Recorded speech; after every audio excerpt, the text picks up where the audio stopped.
Hello book people, PT here with the next video in my Indie Midlister series. This is the series where I talk about kind of what it's like to be a self-published writer who's making money but not making a living at it yet, and some of the nuts and bolts around that.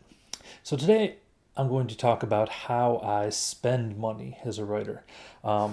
What kind of decisions go into that, what kind of stuff I spend money on.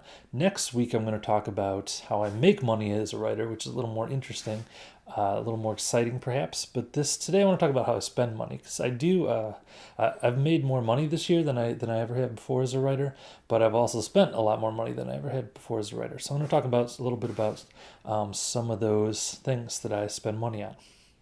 So, kind of the guiding principle that I always kind of remind myself of and try to think about in all my buying decisions is the idea that no one knows who I am.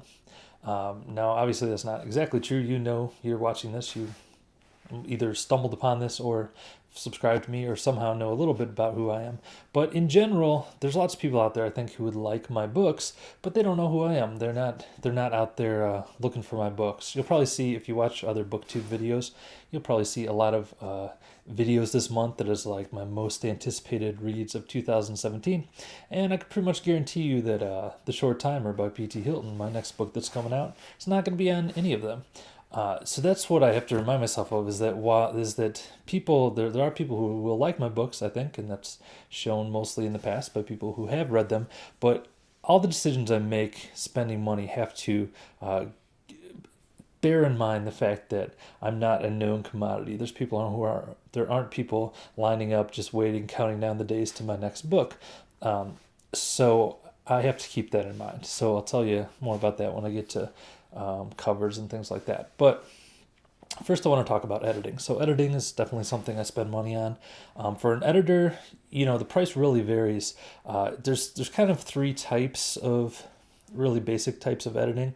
To oversimplify it, there's like a just basic proofread where they're just checking spelling and grammar, and that's probably wouldn't even technically be considered an edit. It's just a proofread. You're just checking for grammatical errors basically and misspellings.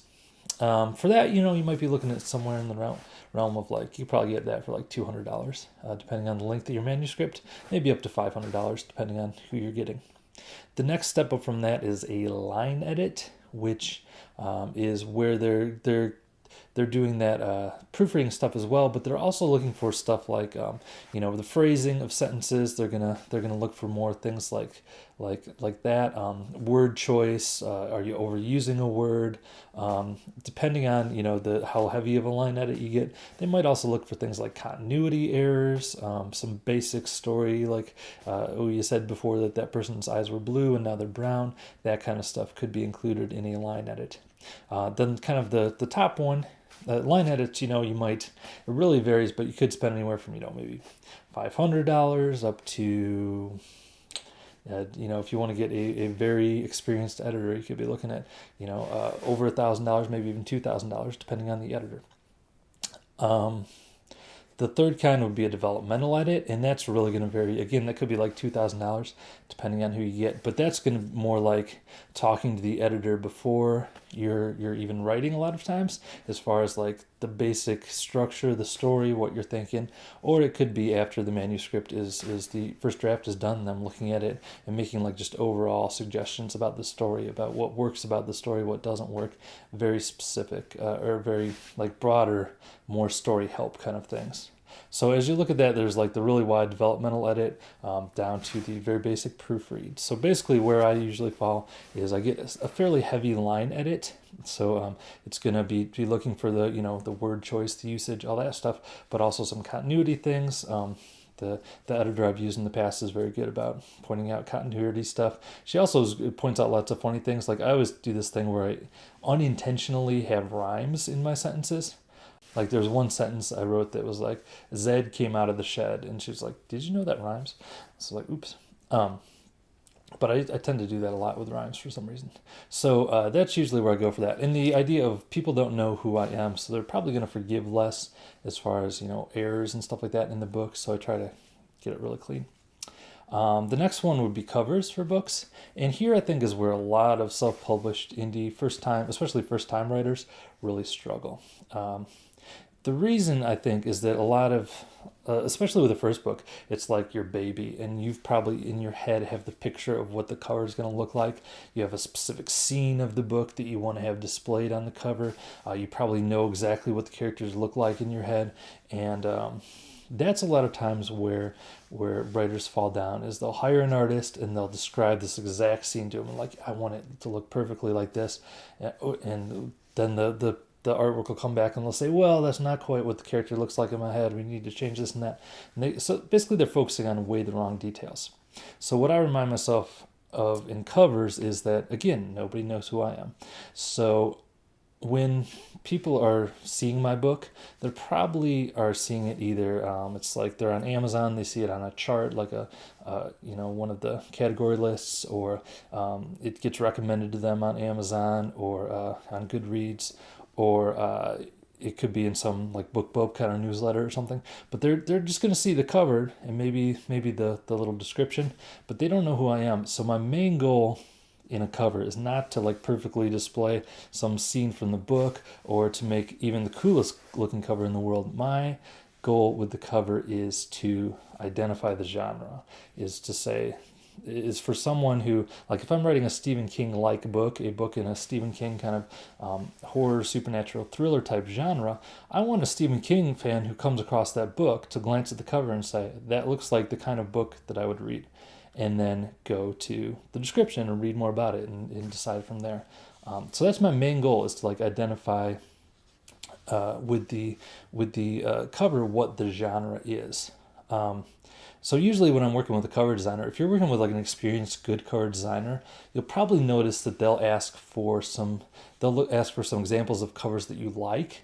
They'll also probably ask for like, who is this book for? What are some other authors that fans of this book would probably read? Because they're gonna if they're really experienced and they know what they're doing, they're gonna try to fit your cover into a genre, so that someone who glances at it for a second can tell what the genre is. Now, I'm not always perfect about this at all. I think my Zane Halloway novella series, which I'll put like the Thorns and Tangle cover here, I think this cover is fine. It's not great, but I think it doesn't perfectly identify the genre. It definitely says fantasy. You look at that and you see fantasy, but it's really a sword and sorcery story, and it doesn't necessarily scream sword and sorcery. It kind of almost looks like Viking-ish or something, or medieval. It doesn't really scream sword and sorcery. So I do want to have these redone in the near future. But anyway, that's my main goal in covers, is to have it convey the genre. That's the first thing a cover needs to do.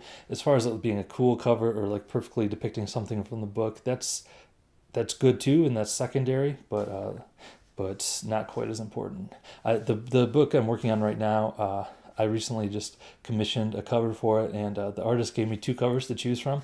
Man, I had a hard time because there was one that I liked that was a really cool cover, but it did not. It's a science fiction thriller, and it did not. Like, I showed it to some friends and some other indie authors I know, and they were like, is this a mystery? Is it a legal thriller? I don't know. That's a cool looking cover, but it doesn't exactly shout science fiction thriller. So I kind of had to go with the other cover, which is still a cool cover. I liked it slightly less, but boy, it really shouts science fiction thriller. So I had to go with it. So we've got editing and covers. So the other thing I spend a lot of money on is marketing. I'm going to get more into that next week when I talk about the specifics of how I make money. But basically, there's lots of great things now for self-published writers where you can get in front of tens of thousands, sometimes even millions of readers who like your genre. And I'll talk about that a little more next time. But part of that also is not just straight advertising. It's also things like my mailing lists. So if I have someone who reads one of my books and they liked it, boy, I would like to be able to let them know the next time I put a book out so that they can hopefully buy it. And so I have an email list for that. And so I have to pay for that email list monthly. There's a monthly fee through my email list provider, hosting provider. For that, there's a service called Book Funnel, which allows you to provide links to like download free copies of your book that I use for like sending out review copies and things like that. There's Insta Freebie, which is a way to give away copies of your book in exchange for reviews, kind of like the book funnel, but it's promoted slightly differently. So I do subscribe to both of those. But the point is, as much as I spend on editing and covers, I probably actually spend more on marketing. Because again, I'm reminding myself that no one knows who I am, and I need to get my books in front of those people that I think will like them.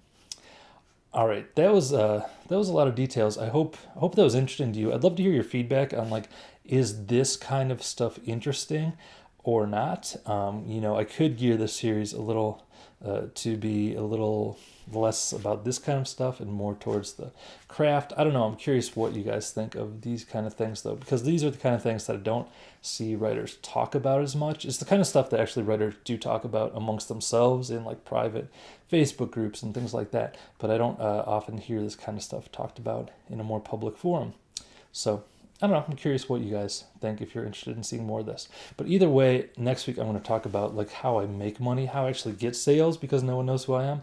What are some of those marketing efforts that do work? And I hope it's interesting to you. And until next week, here's a couple more writing related videos that you might be interested in.